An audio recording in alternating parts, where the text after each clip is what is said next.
Continuando de Historia del Arte en Aula Mentor, y estamos en la segunda mitad del siglo XX y vamos a hablar de la escultura, el inicio de la renovación.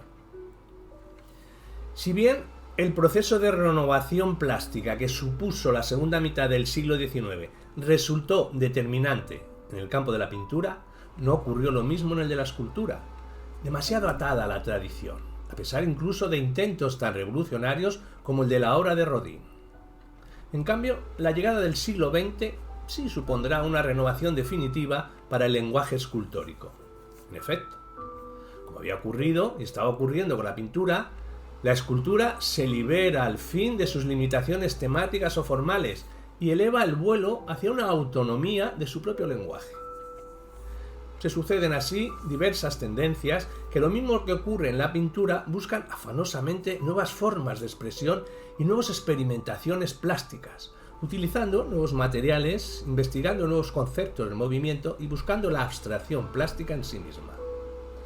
La escultura y las vanguardias, desde ese momento resulta particularmente difícil establecer una estructuración clara de los diferentes movimientos en que podría clasificarse la escultura de la época. Muchas veces se definen dichas tendencias con los mismos nombres que las sucesivas vanguardias pictóricas, en parte por una mayor o menor afinidad plástica con ellas y en parte por la coincidencia de los autores que se dedican por igual a la pintura y a la escultura. Se habla así de cubismo, futurismo, expresionismo, constructivismo, surrealismo, dadaísmo, etc. De la misma forma que se había hablado también de escultura impresionista a la realizada en sus momentos por Rodin. Pero no siempre resultan afortunados estos términos, por más que cuentan también con la obra de pintores que hacen escultura, caso de Picasso, Degas, Matisse, Duchamp, etc. De la escultura hay unas dificultades de estructuración, el cual es añadida al intento de sistematización de la escultura moderna, y es que la mayoría de sus autores evolucionan rápidamente en su propia obra, pasando de unas tendencias a otras en muy poco espacio de tiempo. Así se puede hablar de obras cubistas y de piezas surrealistas en la obra de Julio González. Tatlin se le puede considerar indistintamente constructivista o expresionista. Calder puede ser igualmente un surrealista o se le puede considerar en cambio un exponente de la abstracción cinética. A su vez, otros artistas son difíciles de encuadrar en un movimiento concreto porque no hay correlaciones claras con las vanguardias pictóricas. En otras ocasiones se advierte que la propia adscripción a diferentes tendencias varía según los autores. Podemos nombrar a Brancusi como el gran renovador. Es el primer paso hacia la definitiva liberación de lo anecdótico en la escultura, lo da el escultor rumano Constantin Brancusi. Sus primeras obras se amparan en las modas figurativas del siglo XIX, pero al poco de llegar a París, en 1904, su escultura cambia radicalmente y establece el nexo de unión entre Rodin y la explosión plena de la escultura contemporánea. Su evolución es lenta y larga, y a su través se va comprendiendo la propia transformación de la escultura contemporánea en el siglo XX. Por ello es tan difícil incluir a Brancusi en ninguna escuela. Podría hablarse de un expresionismo amparado en el primitivismo y después en una abstracción escultórica. Para algunos, obras como El Beso se pueden considerar precedente de la escultura orgánica y las posteriores de cualquiera de las sucesivas propuestas abstractas. Por todo ello, no solo como hemos indicado, Brancusi da el primer paso, sino que nos permite entender a través de su obra lo que va a dar de sí este nuevo lenguaje escultórico en la primera mitad del siglo XX. En cuanto a la aportación española, ¿qué podemos decir? Se habla de una edad de plata del arte español, que coincide precisamente con esta etapa, la revolución de las vanguardias, anterior a nuestra guerra civil. Sin duda, nombres propios como Picasso, Miró, Juan Gris, aunque trabajen en París o en general fuera de España, otorgan un extraordinario valor a nuestra pintura en ese momento. pero ocurre otro tanto en el ámbito de la escultura.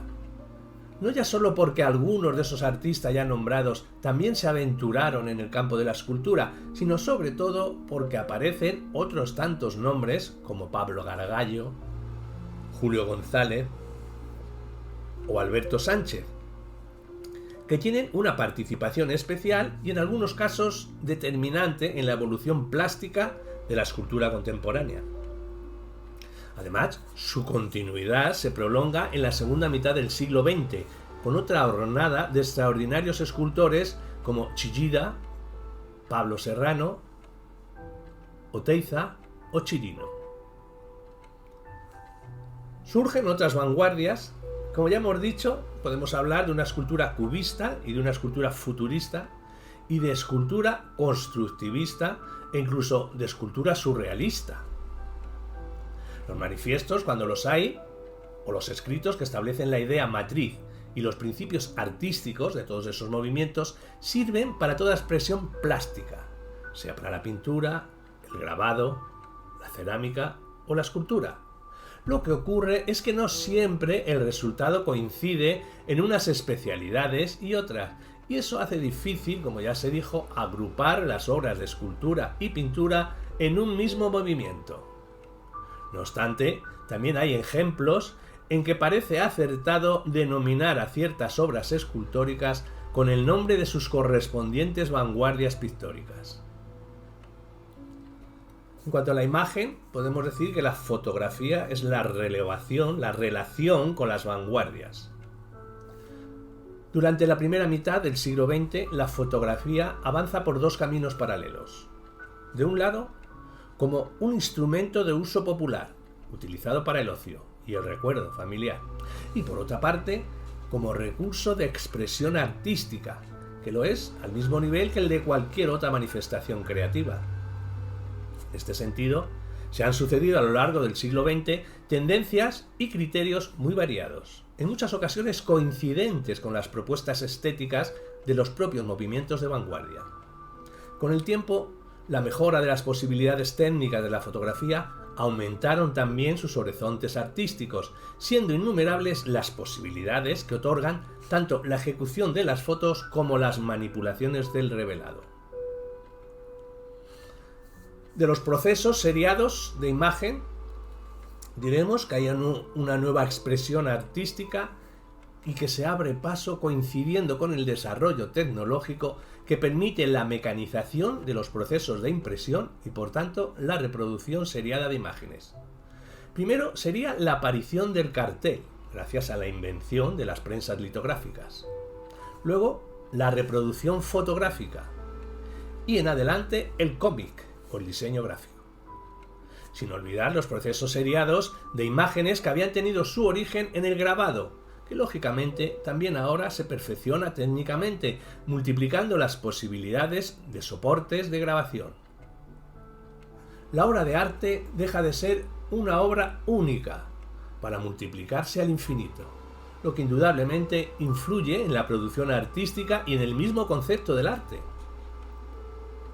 Sus finalidades o objetivos, por ello, también cambian y se duplican porque se introducen ahora otros nuevos.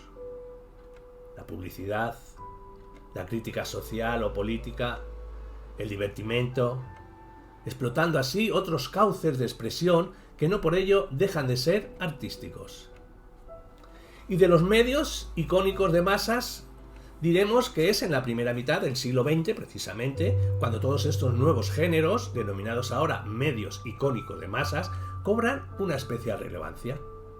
La mayoría habían empezado su andadura en el siglo XIX, momento en el que fórmulas como el cartel o la fotografía habían alcanzado ya un nivel elevado de calidad artística, pero aún así es la primera mitad del siglo XX, con su entusiasmo juvenil por las nuevas técnicas y experiencias, y su mejora tecnológica en los más diversos ámbitos. El momento en el que todos estos medios explotan sus mejores posibilidades.